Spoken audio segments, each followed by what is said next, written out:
no better, is it, Mrs. Fleming? I think it's worse, Doctor. Have you been using the cream I prescribed? Yes, morning and night, like you told me. Good. Tell me, does it itch much? Only morning and night when I put the cream on. Yes, well, I think I'd like another opinion on this. Well, you can have mine for what it's worth. That cream's not doing it any good.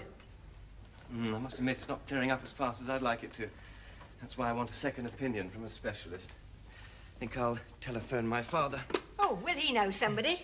No, he's a consultant dermatologist in Harley Street. He's dealing with skin disorders all day long. Well, till lunchtime, anyway. I can't afford to go to a private doctor, Doctor. I'm only NHS. You leave that to me, Mrs. Hello?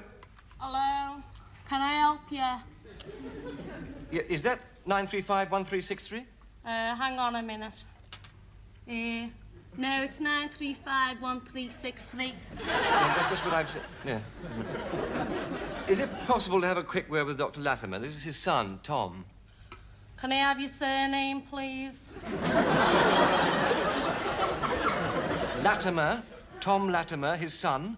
Could you hold the line, please? Thank you. Dr. Latimer, Harley Street is for people with a lot of money. I can't afford to Fleming. go there. I'm only a pensioner.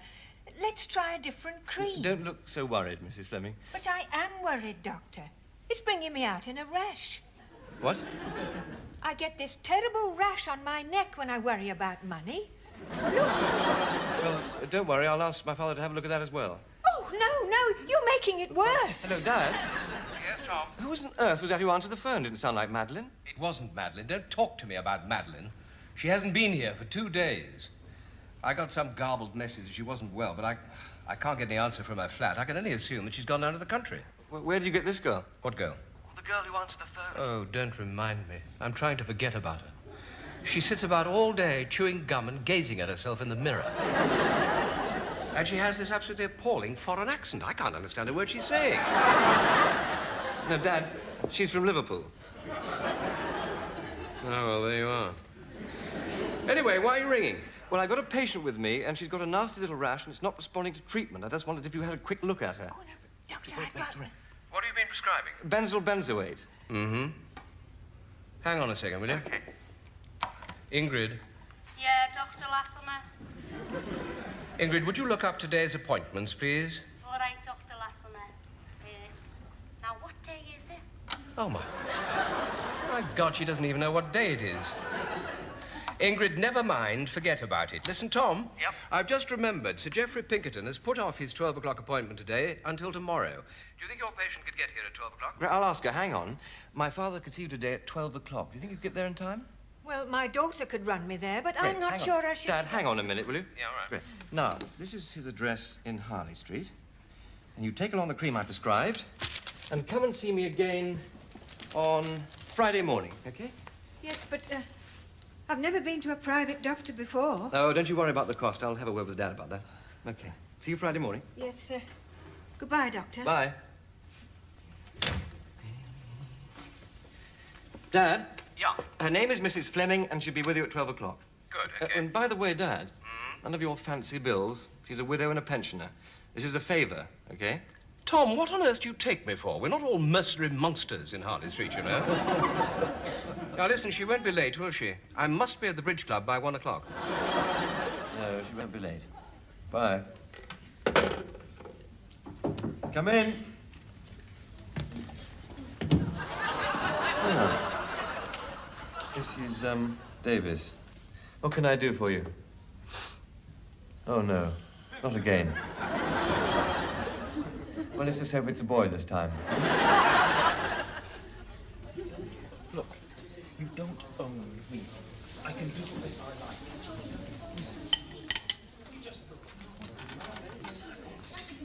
I just think you're being very selfish and unreasonable, as usual. You only ever see it from your point of view. Ha! You can talk.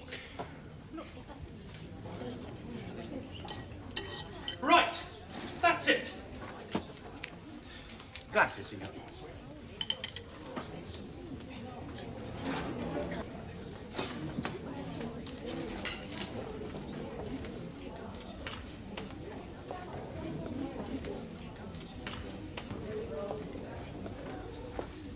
Excuse me. It's Madeline Forbes, isn't it? I'm sorry? I'm Tom Latimer, Toby Latimer's son. Oh, Tom! Oh, I'm sorry. I didn't recognize you. Oh, you won't tell your father you've seen me. I've told him I'm ill. Well, you don't look so good. Was that your fiancé? Ex-fiancé. Oh. Well, the nice thing about having a row is making up again. That's what we were doing.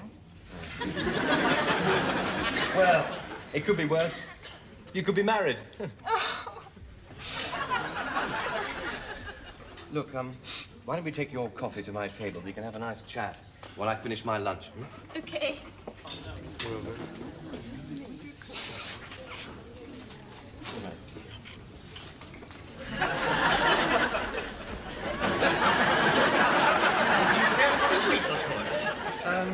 No, I'll just have a cup of black coffee. Si, grazie. Oh, dear, was that your lunch? No, just half of it.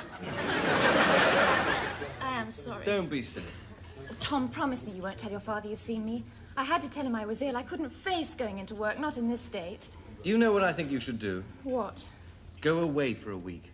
I can't. I definitely told your father I'd be back tomorrow. Look, it is obvious to me you are in no fit state to work. You need a complete break so you can sort yourself out and get everything into perspective. I know, but I... No buts. All you have to do is telephone my father and say that you've been strongly advised by a doctor friend to have a week's break. Now, will you do that? Well, it's very... Seriously, will you do that? Yes. Good. For goodness sake, don't tell Dad I was the doctor. Yes, Madeline, I see. Really? A doctor friend? Tell me, who is this doctor friend who seems to be an expert in human emotions? Oh, just a good chum who's concerned about you. Yes, I see. Well, thank you for letting me know. What? Yes, you're absolutely right. I wouldn't have appreciated your phoning me at the Bridge Club. Well, I suppose I'll see you when you get back. Goodbye. I don't know what the world's coming to. She's going away to find herself. Oh dear. Thank you. What did she say? Well, she says she's had a row with her fiancé, Nigel. Oh, really? Yes, and she's got lots of personal and emotional problems to sort out. And a doctor friend strongly recommends that she goes away for 2 weeks. 2 weeks? Yeah. I mean... 2 weeks? Personally, I think she would find it much more beneficial if she came straight back to work. But then, of course, I wasn't asked, was I? Her doctor friend advises that she shirks all her responsibilities and takes off for a fortnight. Still, one can't ignore professional advice. Professional advice, my foot. Probably some spotty medical student still wet behind the ear. And no doubt lusting after her.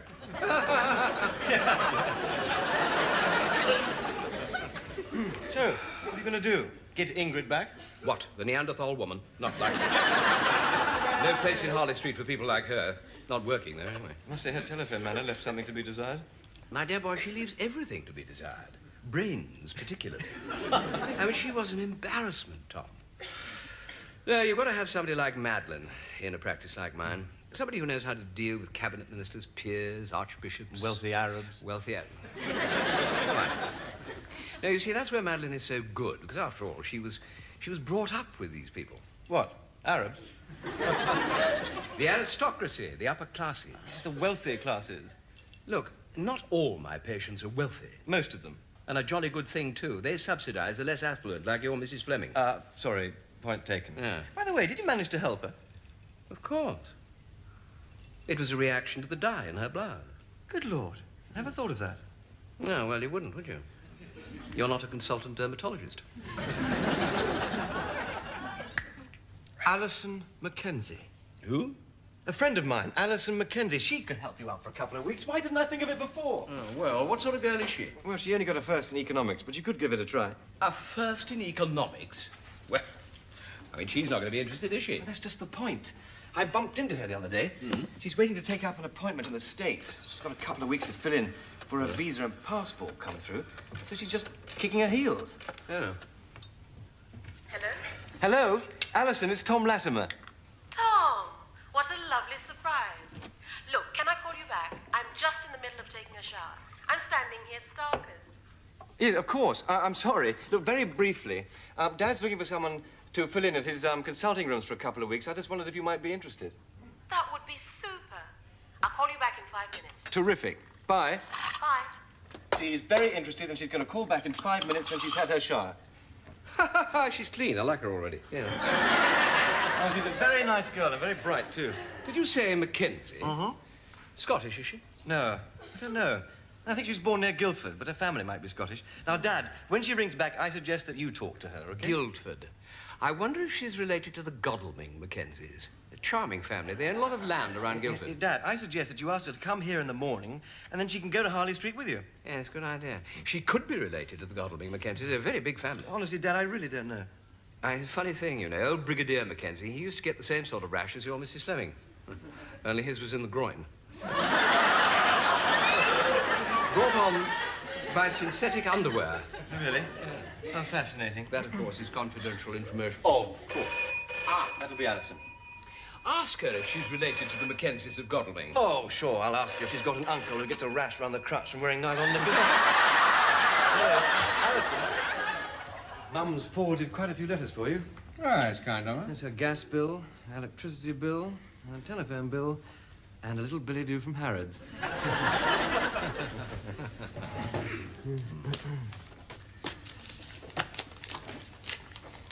Your friend will turn up, won't she? Yes, of course. She's very responsible. Yeah, she sounded very charming on the phone. Obviously a good family. Hey, I've been asked to appear in a TV program. Good Lord. What's it about? Medicine. Really? Dear Dr. Latimer, on the current affairs program Spectrum this week, we shall be showing an investigative film on the NHS, followed by a live discussion of... That old chestnut. You wouldn't catch me on a program like that. That's all right, they're not asking you.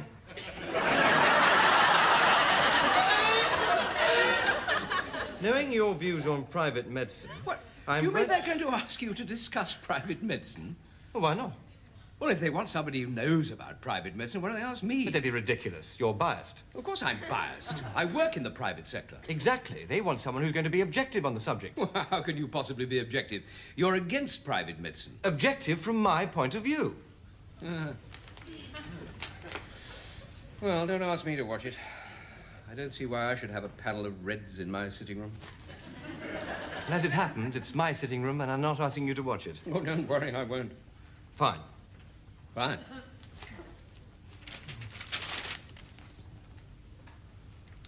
When is it? Friday. This Friday? Yep. This coming Friday? Yes. Day after tomorrow? Yes. Oh, well, that accounts for it. What? Well, they plan these programs months ahead. They're obviously scraping the bottom of the barrel for people.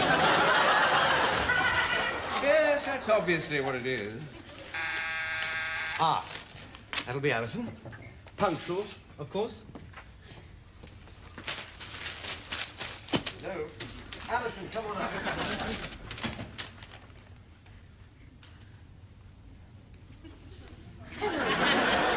How nice of you to think of me. Oh, God, I'm so glad you can help Dad out. He's in the kitchen. How are you? I'm fine. Dad, this is Alison Mackenzie. Ah, hello. Dr. Latimer. Tom's told me so much about you. Really? Yes, he's told me a bit about you, too. Look, why don't you have a cup of coffee while I just get my things together? I won't be very long. Black or white? White. Oh, Tom, could I have a quick word with you?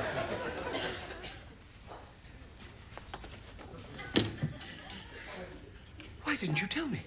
What? Why on earth didn't you tell me? Tell you what? I don't know what you're talking about. Honestly, Dad, I still don't know what you're talking about. Alison. Alison. What? Well, she's... You know. She's what? Well, she's not quite Caucasian. don't know what to say. Quite. Neither do I. I'm appalled. So am I. It is a terrible situation. No, I mean, I'm appalled at you. Now, look, Tom, don't misunderstand me. But there are a lot of people who, when they've paid for their private treatment, don't want to be greeted by Wags? No, by someone who is not quite English. I'm not sitting here listening to this. Alison is as English as you and me. Shh, she'll hear you. I always knew you were intolerant, but I never thought you were prejudiced. Prejudiced? Me? I'm not prejudiced. Some of my patients are. Believe me, Tom, there are a lot of very funny people in Harley Street. I know. I'm looking at one of them. My dear Lady Greyshot, why don't you pop in at about 1 o'clock, if you like, but I'm sure that there is absolutely nothing to worry about. Oh, no, not at all. No, it's always the greatest possible pleasure to see you. Goodbye.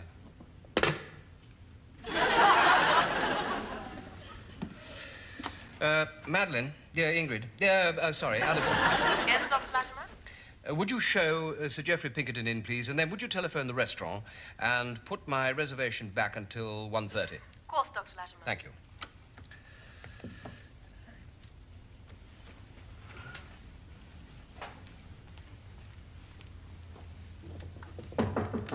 Come in.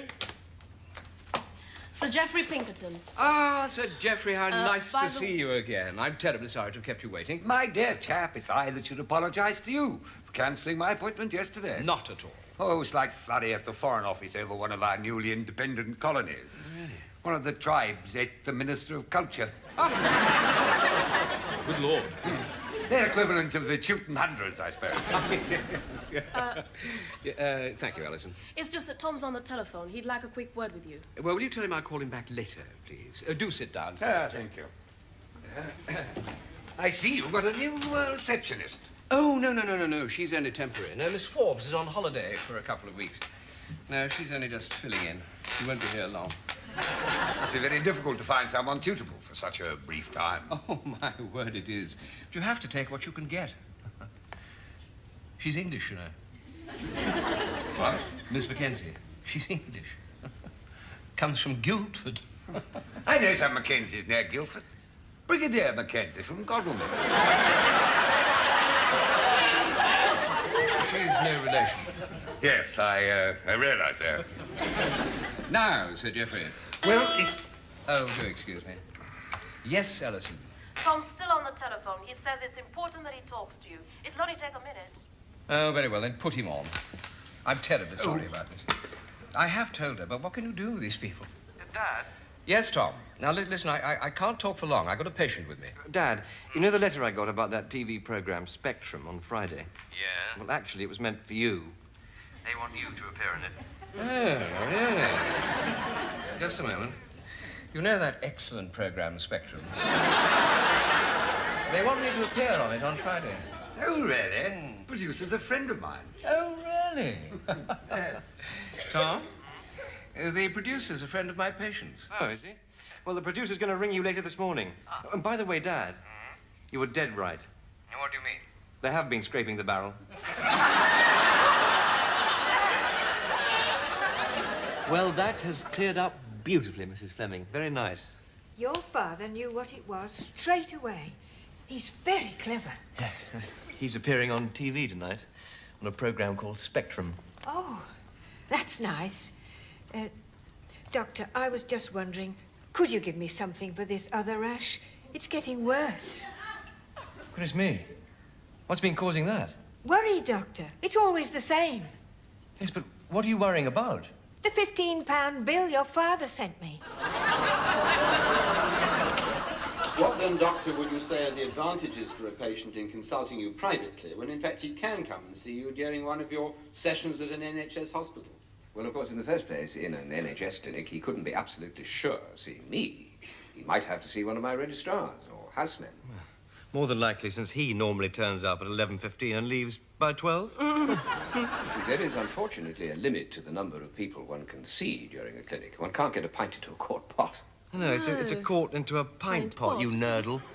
I think you mean a quart into a pint pot, Doctor.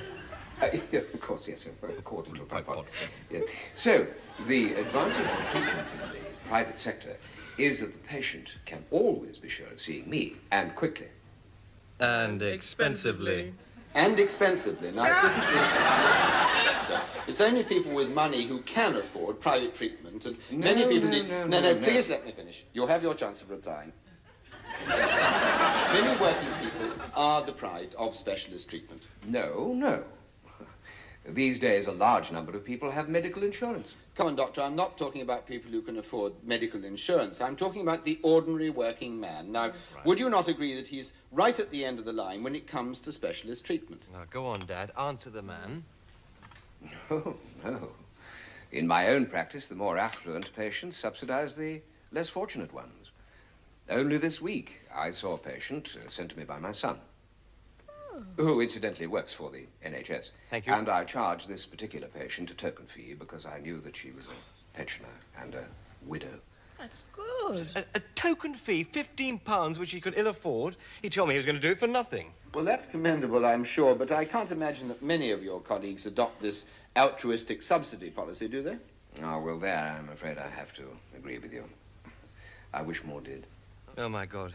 He thinks he's Albert Schweitzer now. It's coming out astounding, aren't they? I have always felt that it is up to the more favored members of our society to look after the less privileged. Oh, my God.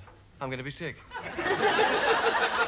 For example, I have a colored girl working for me. Though, in this, I must admit, I am something of an exception.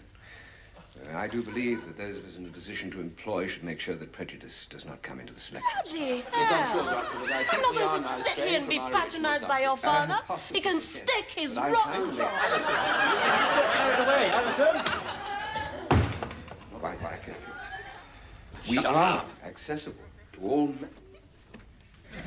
And the respected Harley Street dermatologist gave us a rather more humanitarian and sympathetic view of the workings of private medicine. How about that? Humanitarian. Sympathetic. Try telling that to Alison. The producer's giving a little drinks party tomorrow evening. Would you like to come? Yes. I'll ask him if I can go on the programme next week. Give the other side of the coin. Oh, I'm afraid not. They're taking the lid off the car industry next week. Ah, the Post. Anything for me, I wonder? Fan mail, that sort of thing. Dr. Tom Latimer, Dr. Thomas Latimer, Dr. T. Latimer. Now, is that senior or junior? Oh, wait a minute. I know that handwriting. I should have gone on that programme. Humanitarian and sympathetic. I never heard such rubbish. You know, I should never have told you that letter was meant for you. Well, I think we're quits. I seem to have opened a letter that was meant for you. Oh, yes.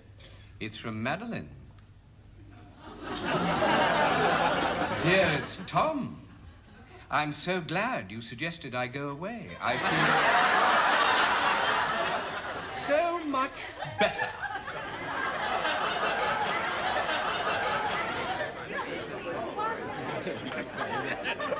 Honestly, I thought your father came across terribly well in the programme. Oh, Simon, I'm so glad you could make it.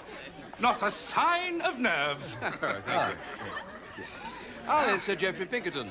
Oh, yes, of course. He's a patient of yours, isn't he? Yes. Geoffrey, come over here and meet some people you know. Yeah. Excuse me, I must just do some topping up. My dear chap, I gathered you acquitted yourself with flying colours on Friday night. Thank you very much. I don't think you've met my son, Tom, Sir Geoffrey Pinkerton. Ah, the GP. How do you do, sir? How do you do? Yes, my wife saw it. I'm afraid I had to go out. Oh. I don't think you've ever met Lady Pinkerton, have you? No, I don't believe I have. Oh, darling, you come across and meet Dr. Latimer. You saw him on the telly on Friday night. She said you came over extremely well. How kind of her.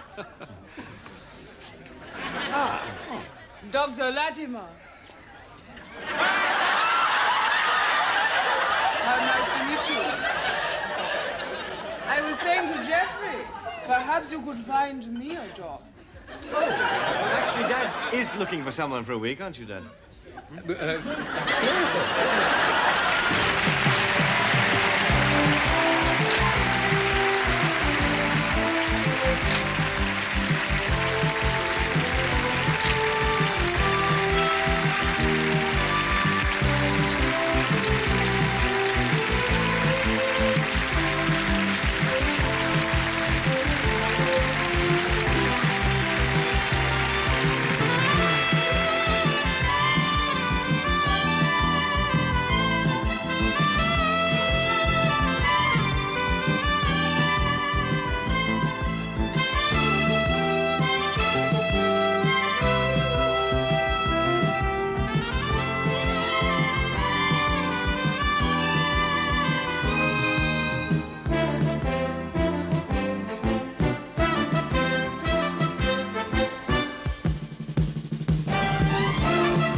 no better, is it, Mrs. Fleming? I think it's worse, Doctor.